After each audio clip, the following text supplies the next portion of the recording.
जो तुझसे लगन लगाए वो तुझ में ही खो जाए।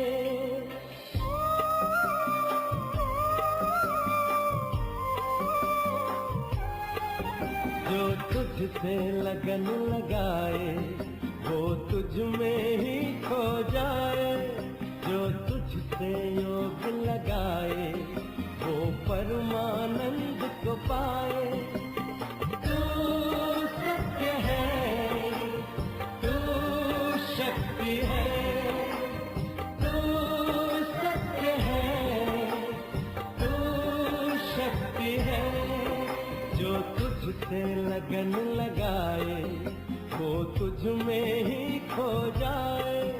जो तुझसे योग लगाए वो परमानंद को पाए। तू सत्य है, तू शक्ति है, तू सत्य है, तू शक्ति है।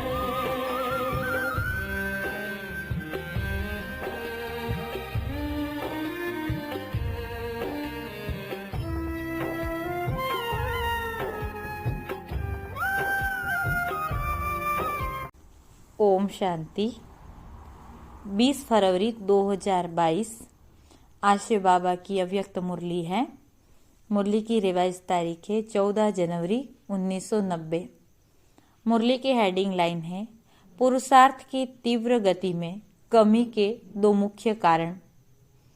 मुरली का विस्तार है आज ब्राह्मणों के अनादि रचता बाप दादा विशेष अपनी डायरेक्ट समीप रचना श्रेष्ठ रचना ब्राह्मण बच्चों को देख रहे हैं। बाप दादा की अति प्यारी रचना ब्राह्मण आत्माएं हो जो समीप और समान बनने के लक्ष्य को सदा स्मृति में रख आगे बढ़ रहे हो। तो आज ऐसी आदि रचना को विशेष रूप से देख रहे थे।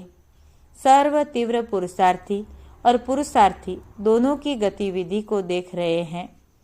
बाप दादा द्वारा मिली हुई श्रेष्ठ सहज विधि द्वारा कब तीव्र गति व कब तीव्र कभी मंद गति दोनों ही प्रकार के ब्राह्मण बच्चों को बाबा ने देखा।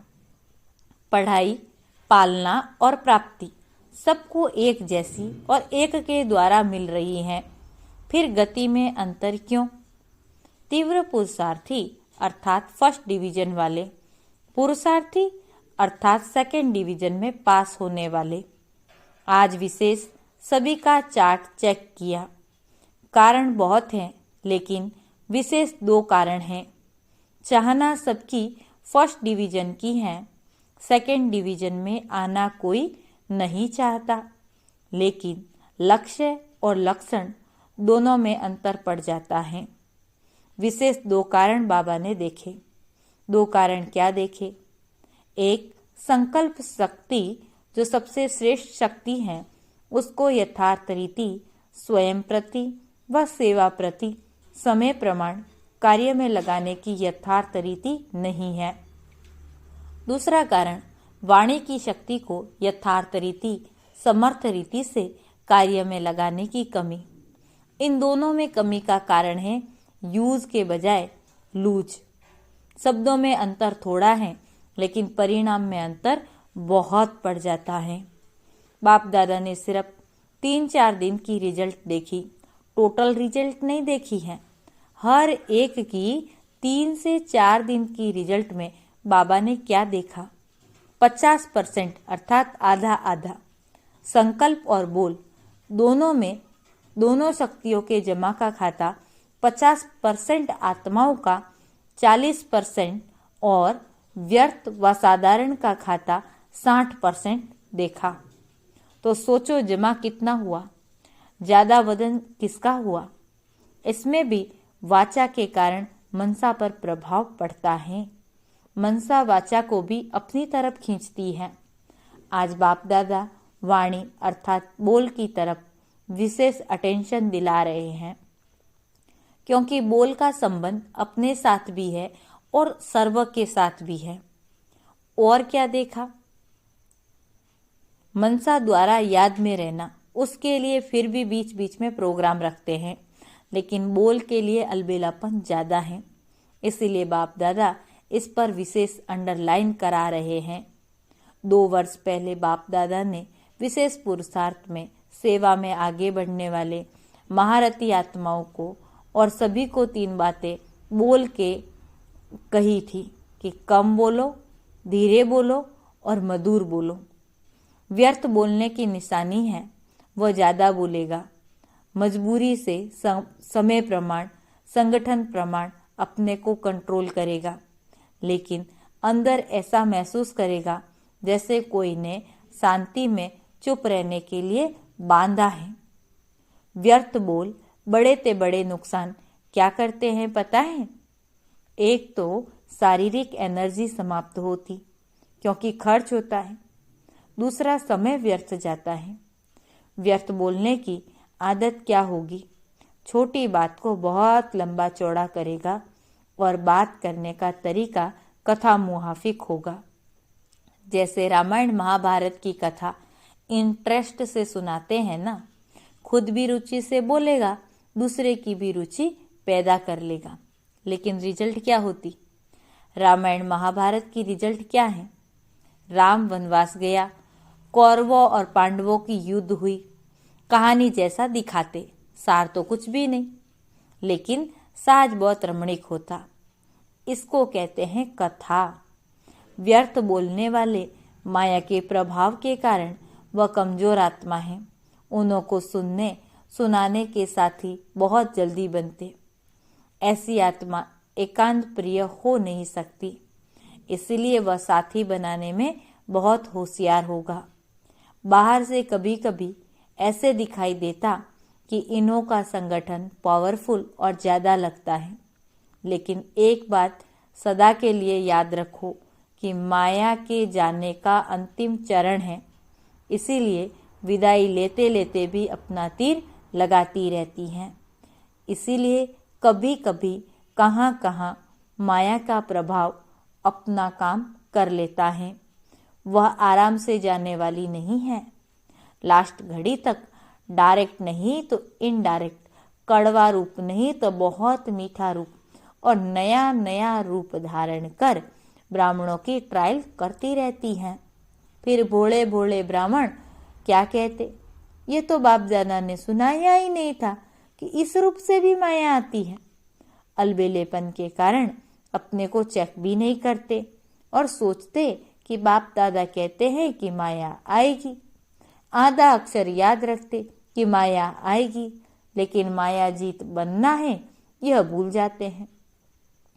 और बात, व्यर्थ व साधारण बोल के भिन्न भिन्न रूप बाबा ने देखे।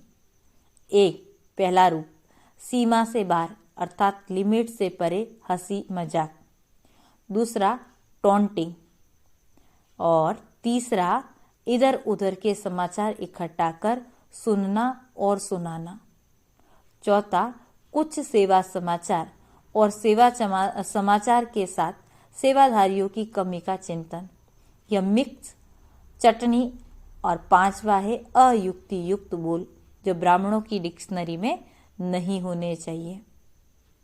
ये 5 रूपरेखाएं बाबा ने देखी। इन 5 को ही बाप दादा व्यर्थ बोल में गिनती करते हैं। ऐसा नहीं समझो हंसी मजाक अच्छी चीज है। हंसी मजाक अच्छा वह है जिसमें रूहानियत हो, और जिससे हंसी मजाक करते हो उस आत्मा को फायदा हुआ, टाइम पास हुआ या टाइम वेस्ट गया। रमणीकता का गुण अच्छा माना जाता है, लेकिन व्यक्ति, समय, संगठन, स्थान, वायुमंडल के प्रमाण रमणीकता अच्छी लगती है।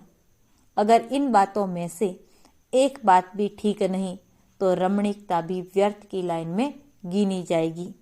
और सर्टिफिकेट क्या मिलेगा कि हंसाते बहुत अच्छा है लेकिन बोलते बहुत हैं। तो मिक्स चटनी हो गई ना। तो समय की सीमा रखो। इसको कहा जाता है मर्यादा पुरुषोत्तम। कहते मेरा स्वभाव ही ऐसा है। ये कौन सा स्वभाव है? बाप दादा वाला स्वभाव है, तो इसको भी मर्यादा युक्त नहीं कहेंगे, साधारण पुरुष कहेंगे। बोल सदैव ऐसे हो जो सुनने वाले चातरक हो कि यह कुछ बोले और हम सुने। इनको कहा जाता है अनमोल महावाक्य। महावाक्य ज्यादा नहीं होते, जब चाहे तब बोलता रहे, इसको महावाक्य नहीं कहेंगे। सतगुरु के बच्चे मास्टर सतगुरु के महावाक्य होते हैं, वाक्य नहीं।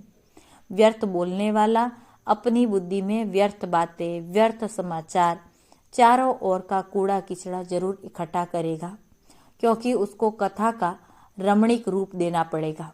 जैसे शास्त्रवादियों की बुद्धि है ना, इसलिए समय और स्थान पर जो बोल आवश्यक है, युक्ति युक्त है, स्वयं के और दूसरी आत्माओं के लाभ लायक है, वही बोल बोलो। बोल के ऊपर अटेंशन कम है, इसीलिए इस पर बाबा डबल अंडरलाइन करवाते। विशेष इस वर्ष बोल के ऊपर अटेंशन रखो। चेक करो बोल द्वारा एनर्जी और समय कितना जमा किया और कितना व्यर्थ गया। जब इसको चेक करेंगे तो स्वयं ही अंतर्मुखता के रस को अनुभव कर सकेंगे। अंतर्मुखी सदा भ्रकुटी की कुटिया में तपस्वी मूर्त अनुभव करता है। समझा? समझना अर्थात बनना। जब कोई बात समझ में आती है तो वह करेगा जरूर, समझेगा जरूर। टीचर तो है ही समझदार, तभी तो भाग्य मिला है। निमित्त बनने का भाग्य, इसका महत्व अभी कभी कभी साधारण लगता है, लेकिन यह भाग्य समय पर अति श्रेष्ठ अनुभव करेंगे। किसने निमित्त बनाया, किसने मुझ आत्मा को इस योग्य चुना, यह स्मृति ही स्वतः श्रेष्ठ बना देती। बनाने वाला कौन? अगर इस स्मृति में रहो तो बहुत सहज निरंतर योगी बन जाएंगे। सदा दिल में बनाने वाले बाप के गुणों के गीत गाते रहो तो निरंतर योगी हो जाएंगे। यह कम बात नहीं है। सारे विश्व की कोटों की करोड़ों आत्माओं में से कितनी निमित्त टीचर बनी हो। ब्राह्मण परिवार में भी टीचर कितनी है, तो कोई में कोई हो गई ना। टीचर अर्थात सदा भगवान और भाग्य के गीत गाती रहे। बाप दादा को टीचर पर नाज होता है, लेकिन राजयुक्त टीचर पर नाज होता है। अच्छा, प्रवृत्ति वाले भी मजे में रहते हैं ना। मूंझने वाले हो या मजे में रहने वाले हो, ब्राह्मण जीवन में हर सेकंड तन मन धन जन का मजा ही मजा है। आराम से सोते हो, आराम से खाते हो, आराम से रहना, खाना, सोना और पढ़ना। और कुछ चाहिए क्या? पढ़ना भी ठीक है या अमृत वेले सो जाते हो? कई बच्चे ऐसे करते हैं, कहेंगे सारी रात जाग रहे थे, सुबह को नींद आ गई। एक सेवा करेंगे तो अमृत वेला छोड़ देंगे, तो जमा क्या हुआ? एक्स्ट्रा जमा तो हुआ ही नहीं। एक तरफ सेवा की, दूसरे तरफ अमृत वेला मिस कर दिया, तो क्या हुआ? लेकिन नैमिन्नात मुआफिक ऐसे झुटका खाते नहीं बैठना। ये टीवी बहुत अच्छी होती है। जैसे ये योग के आसन करते हो ना, अनेक प्रकार के पोज बदलते रहते हैं, तो यहाँ पे भी ऐसे हो जाते। सोचते हैं सहज योग है ना, इसलिए आराम से बैठो। कईयों की तो ट्यून भी बाप दादा के पास सुनने में आती है। बाप दादा के पास वो भी कैसेट है, तो अब डबल अंडरलाइन करेंगे ना। फिर बाप दादा सुनाएंगे कि रिजल्ट में कितना अंतर पड़ा। अच्छा, बाबा का आज का याद प्यार। चारों ओर के श्रेष्ठ लक्ष्य और लक्षण धारण करने वाले तीव्र पुरुषार्थी आत्माओं को, सदा अपने बोल को समय और संयम में रखने वाले पुरुषोत्तम आत्माओं को, सदा महावीर बन माया के सर्व रूपों को जानने वाले नॉलेजफुल आत्माओं को, सदा हर सेकंड में मौज में रहने वाले बेफिक्र बादशाहों को बाप दादा का याद प्यार और गुड मॉर्निंग और नमस्ते। हम रूहानी बच्चों की रूहानी बाप दादा को याद प्यार, गुड मॉर्निंग और नमस्ते। बाबा की अब पार्टियों के साथ अव्यक्त मुलाकात। पहला, साइलेंस की शक्ति को अच्छी तरह से जानते हो? साइलेंस की शक्ति सेकंड में अपने स्वीट होम शांति धाम में पहुंचा देती। साइंस वाले तो और फास्ट गति वाले यंत्र निकालने का प्रयत्न कर रहे हैं, लेकिन आपका यंत्र कितनी तीव्र गति का है? सोचा और पहुंचा। ऐसा यंत्र साइंस में है जो इतना दूर बिना खर्च के पहुंच जावे? वो तो एक एक यंत्र बनाने में कितना खर्चा करते, कितना समय और कितनी एनर्जी लगाते हैं। आपने क्या किया? बिना खर्चे मिल गया। यह संकल्प की शक्ति सबसे फास्ट है। आपको शुभ संकल्प का यंत्र मिला है, दिव्य बुद्धि मिली है। शुद्ध मन और दिव्य बुद्धि से पहुंच जाते हो। जब चाहे तब लौट आओ, जब चाहो तब चले जाओ। साइंस वालों को तो मौसम भी देखनी पड़ती है, आपको तो यह भी नहीं देखना पड़ता कि आज बादल है तो नहीं जा सकेंगे। आजकल देखो, बादल तो क्या थोड़ी सी भी फागी होगी तो भी प्लेन नहीं उड़ सकता। और आपका विमान एवर रेडी है या तीव्र गति है? कभी फागी आती है? एवर रेडी हो? सेकंड में जा सकते हैं, ऐसी तीव्र गति बनाई। माया कभी रुकावट तो नहीं डालती। मास्टर सर्वशक्तिवान को कोई रोक नहीं सकता। जहाँ सर्वशक्तियाँ है वहाँ कौन रोकेगा? कोई भी शक्ति की कमी होती है तो स्वयं पर धोखा, समय पर धोखा मिल जाता। मानो सहन शक्ति आप में है, लेकिन निर्णय करने की शक्ति कमजोर है। तो जब कोई ऐसी परिस्थिति आएगी जिसमें निर्णय करना हो, उस समय नुकसान हो जाएगा। होती है कि निर्णय करने की घड़ी है, हाँ या ना, लेकिन उसका परिणाम कितना बड़ा होता। तो सब शक्तियों को अपने पास चेक करो। ऐसे नहीं ठीक हैं, चल रहे हैं, योग तो लगा रहे हैं, लेकिन योग से जो प्राप्तियां हैं वह सब है या थोड़े में खुश हो गए कि बाप तो अपना हो गया। बाप तो अपना है, लेकिन वर्षा भी अपनी है। या सिर्फ बाप को पा लिया तो वो ही ठीक है। वर्षे के मालिक बनना है ना। बाप की प्रॉपर्टी है सर्व शक्तियाँ, इसलिए बाप की महिमा ही है सर्वशक्तिमान ऑलमाइटी अथॉरिटी। सर्व शक्तियों का स्टॉक जमा है या इतना ही है, कमाया और खाया? बस बाप दादा ने सुनाया है, आगे चलकर आप मास्टर सर्वशक्तिवान के पास सब भिखारी बनकर आएंगे। पैसे या अनाज के भिखारी नहीं, लेकिन शक्तियों के भिखारी बन जाएंगे। तो जब स्टॉक जमा होगा तब तो देंगे ना। दान वही दे सकता है जिसके पास अपने से भी ज्यादा है। अगर अपने जितना ही होगा तो दान क्या करेंगे? तो इतना जमा करो संगम पर, और काम ही क्या है? जमा करने का ही काम है, मिला है। सारे कल्प में और कोई युग नहीं जिसमें जमा कर सकूं। फिर तो खर्च करना पड़ेगा, जमा नहीं कर सकेंगे। जमा के समय अगर जमा नहीं किया तो अंत में क्या करना पड़ेगा? अभी नहीं तो कभी नहीं, फिर टू लेट का बोर्ड लग जाएगा। अभी तो लेट का बोर्ड है, फिर टू लेट का नहीं है, फिर टू लेट का बोर्ड लग जाएगा। सभी माताओं ने इतना जमा किया है, शिव शक्तियाँ हो या घर की माताएं हो। शिव शक्ति कहने से शक्ति याद आती है। किन माताओं को बाप ने शिव शक्ति बना दिया? अगर कोई शकल आकर देखे तो क्या कहेंगे? ऐसी शक्तियाँ होती है क्या? लेकिन बाबा ने पहचान लिया कि वह आत्माएं शक्तिशाली हैं। बाप तो आत्माओं को देखता है, न बूढ़ा देखता है, न जवान, न बच्चा। आत्मा तो बुढ़ी या छोटी होती नहीं है। दुनिया में कितनी पढ़ी लिखी माताएं हैं, लेकिन बाप को गांव वाले पसंद। क्यों पसंद है? सच्ची दिल पर साहेब राजी।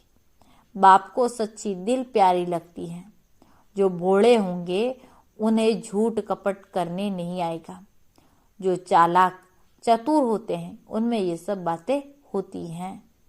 तो जिसकी दिल तो जिसकी दिल भोली है अर्थात दुनिया की मायावी चतुराई से परे है, वह बाप को अति प्यारे प्रिय लगते हैं। बाप सच्ची दिल से कहता है, बाकी पढ़ाई को, शकल को, गांव को, पैसे को नहीं देखता। सच्ची दिल चाहिए, इसीलिए बाप का नाम दिलवाला रखा। अच्छा, आज का वरदान। दृढ़ निश्चय द्वारा फर्स्ट डिवीजन के भाग्य को निश्चित करने वाले मास्टर नॉलेजफुल भव। दृढ़ निश्चय द्वारा फर्स्ट डिवीजन के भाग्य को निश्चित करने वाले मास्टर नॉलेजफुल भव। दृढ़ निश्चय भाग्य को निश्चित करता। जैसे ब्रह्मा बाप फर्स्ट नंबर में निश्चित हो गए, ऐसे हमें फर्स्ट डिवीजन में आना ही है, यह दृढ़ निश्चय हो। ड्रामा में हर एक बच्चे को यह गोल्डन चांस है, सिर्फ अभ्यास पर अटेंशन हो तो नंबर आगे ले सकते हैं। इसीलिए मास्टर नॉलेजफुल बन हर कर्म करते चलो। साथ के अनुभव को बढ़ाओ तो सब सहज हो जाएगा। जिसको साथ स्वयं सर्वशक्तिवान बाप है, उसके आगे माया पेपर टाइगर है। आज का स्लोगन। स्वयं को हीरो पाठधारी समझ बेहद नाटक में हीरो पाठ बजाते रहो। स्वयं को हीरो पाठधारी समझकर बेहद के नाटक में हीरो पाठ बजाते रहो। ओम शांति।